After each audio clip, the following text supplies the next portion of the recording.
मैं एस के दुबे साहब आपसे इस डिबेट की शुरुआत कर रहा हूं। समाजवादी पार्टी जो पीडीए के नाम पर अब दलित वोट बैंक में सेंधमारी की कोशिश कर रही है, जिसको नाटकबाजी मायावती करार दे रही है, क्या ये सम्मान है कि भाई काशीराम जयंती पर आप लोग पीडीए दिवस मनाएंगे, या सिर्फ एक भावनात्मक सियासी चाल महज है जो कि मायावती कह रही? देखिए त्यागी जी, कोई भी महापुरुष, कोई भी बड़ा राजनीतिक, वो किसी एक की बापोती नहीं होता है। चाहे कांसीराम जी हो, चाहे डॉक्टर भीमराव अंबेडकर हो, चाहे महात्मा गांधी हो, या कोई भी अन्य, मैं तो सबका नाम लेता हूँ। रविदास कोई अकेले किसी एक समाज, एक वर्ग, एक व्यक्ति के नहीं है, वो सभी के हैं।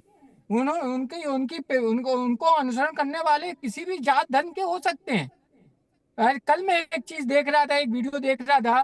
एक मुस्लिम परिवार था, वो मतलब लिटरली उन्होंने ऐसा बोल रहे थे कि भाई हम उस जगह रहते हैं जहां पर सनातनी कल्चर है, तो हम कैसे भूल जाएंगे उस कल्चर को। तो कहने का मतलब अपना अपना मानने का है, आप माने ना माने, लेकिन ये किसी की बापोती नहीं की भारतीय ये बहुजन समाज पार्टी को सिर्फ उनका सिक्का दे दिया कि भाई वो बोलेंगे तभी इनकी जयंती मनाई जाएगी, वो बोलेंगे तभी आप इनको अपना महापुरुष समझेंगे। नहीं, हमारे देश में जो भी महापुरुष हुए हैं, वो कोई भी पार्टी, भारतीय जनता पार्टी हो, कांग्रेस हो, सपा हो, बसपा हो, अन्य दल हो, कोई भी मना सकते हैं।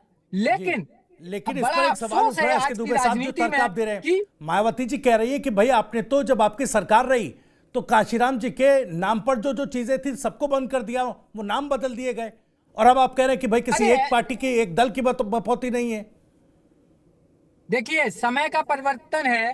आप ये चीज समझिए कि आज के 20 साल पहले डॉक्टर भीमराव अंबेडकर जी को कितने लोग के कैसे कैसे मानते थे, आप बताइए हमें। मैं आपसे पूछता हूँ, क्या इतना था?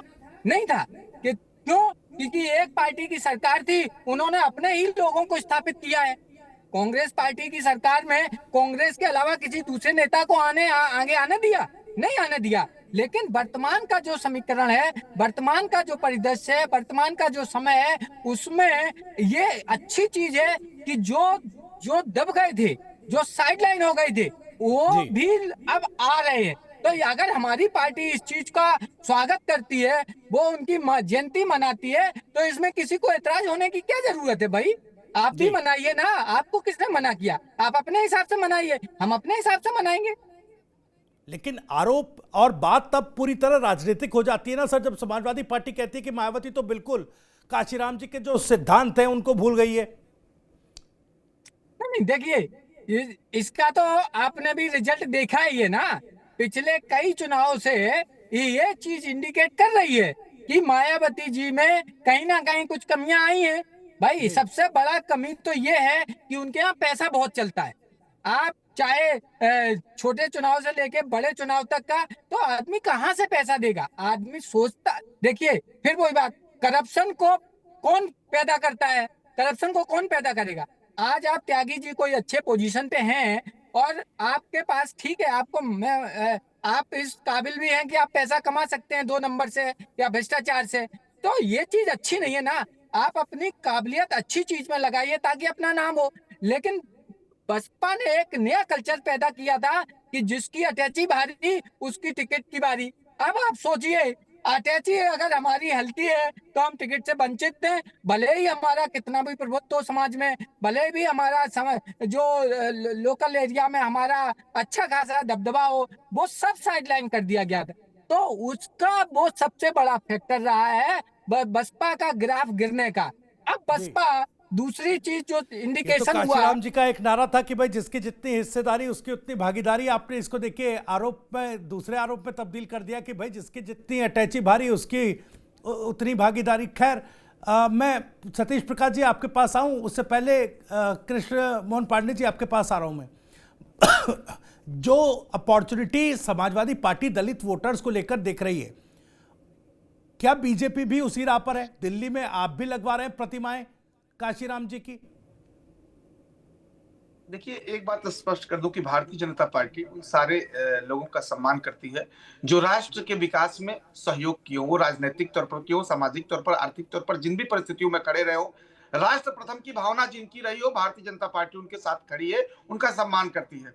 अभी हमारे साथी ने बड़े साफ गोई से कहा और अच्छा भी लगा, क्योंकि गठबंधन में है तो अब इस गठबंधन का क्या प्रभाव पड़ेगा ये तो ये जानते हैं कि इन्होंने कहा कि कांग्रेस पार्टी ने किसी भी दलित नेता को आगे नहीं बढ़ाया, खासतौर से अम्बेडकर जी को पिछले 20 वर्षों में और भारतीय जनता पार्टी की सरकार बनने के बाद सर्वाधिक उनको सम्मान मिला। बड़ा साफ गोई से उन्होंने इस बात को स्वीकार किया और इस बात को कहा कि कांग्रेस ने कुछ नहीं किया, सिर्फ अपने लोगों को बढ़ाया। बड़ा अच्छा लगा।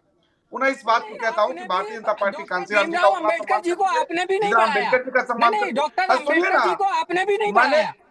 मैंने बोला नहीं आपके बीच में, दुबे जी सुनिए ना, बड़ा अच्छा आपको लगा कि आपने कहा, परंतु कांग्रेस के साथी क्या बोलेंगे वो जाने। इन्होंने कहा कि महापुरुष किसी की बपौती नहीं है। हाँ, ठीक बात है, किसी की बपौती नहीं है। कोई भी राजनीतिक दल, राजनीतिक व्यक्ति जिसकी विचारधारा राष्ट्र प्रथम की हो, वो राष्ट्र को लेकर आगे बढ़ता है। भारतीय जनता पार्टी उनका सम्मान करती है और हमने तो मुलायम सिंह जी को भी सम्मान दे दिया साहब। कांसीराम जी को तो मान लीजिए वो दलितों के मसीहा रहे हैं और वो बड़े नेता रहे हैं, हमने तो मुलायम सिंह जी को भी सम्मान दिया है। इस बात को दुबे जी स्वीकार करेंगे। पुनः इस बात को कहता हूं कि सही बात कहा कि बपौती नहीं है, परंतु बात तब आती है कि जब आपकी सरकार बनती है तो दलितों के साथ आप कैसा व्यवहार करते हैं। आपने व्यवहार किया था, आपने आरक्षण में प्रमोशन समाप्त कर दिया।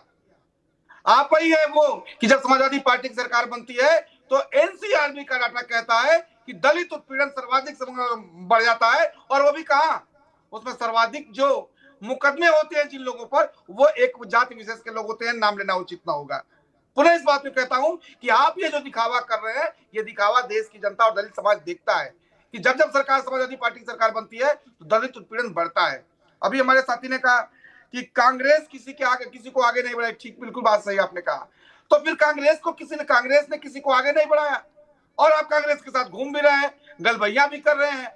मैं पुनः एक बात को भविष्य भाई बता दूं कि यही कांग्रेस है जिसने कहा सारे क्षेत्रीय दलों को कि जितने भी क्षेत्रीय दल हैं ये क्षेत्रीयता में फंसे हुए हैं, जातीयता में फंसे हुए हैं, इनका कोई भविष्य नहीं है, ये पार्टी जातिवादी पार्टियां हैं, परिवारवादी पार्टियां हैं। और ये कहते हुए कांग्रेस पार्टी ने समाजवादी पार्टी के नेता आदरणीय स्वर्गीय मुलायम सिंह जी पर सर्वाधिक मुकदमे, आय से अधिक संपत्ति और क्या क्या एफआईआर कराई, जेल में भेजने की तैयारी थी। लालू जी पर भी वही हाल रहा, खैर बेचारे जेल काट के आए हैं। ये कांग्रेस की देन थी, ये मुलायम सिंह जी और बाकी लोगों पर था। और ये लोग कहते थे कि कांग्रेस ऐसी दल है जो हमारे क्षेत्रीयता का, जातीयता का ध्यान नहीं देती है। तो ये कल तक तो एक दूसरे को गाली देते थे, परंतु आज जब ये चुनाव दर चुनाव हारने लगे, देश की जनता समझ गई कि ये सिर्फ लूट खसोट के दल हैं, ये निजी स्वार्थ से जुड़े हुए लोग हैं। भारतीय जनता पार्टी की लगातार सरकार बन रही है, तो जो कल तक एक दूसरे को गाली देते थे अब गलबैया कर रहे हैं। और वही स्थिति आज है। हमारे साथी ने कहा कि समय समय की बात है, बिल्कुल समय की बात है। कल तक जिस कांसीराम जी को आप सम्मान तो छोड़ दीजिए, क्या क्या बोलते थे।